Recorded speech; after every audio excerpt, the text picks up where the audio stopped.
So let's write the orbital diagram for oxygen. Oxygen is right here on the periodic table. Looks like we're going to have 8 electrons.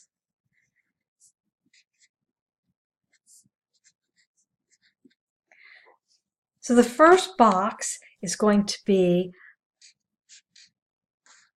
the 1s box. The second box is a 2s, and then we'll get into the 2p's. And that has 3 orbitals.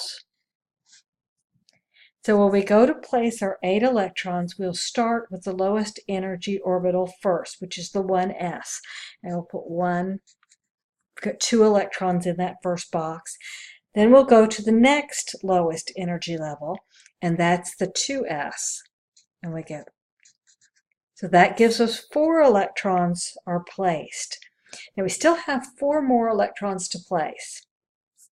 So we've got, this will be number 5, number 6, and number 7. Notice I put them all pointed upwards, and I put each electron in its own box. But that only gets me to 7, and I need 8. So I'm going to have to double up one of these, and we'll have to give it an opposite spin, and that gives me my 8th electron, and that is the orbital diagram for oxygen.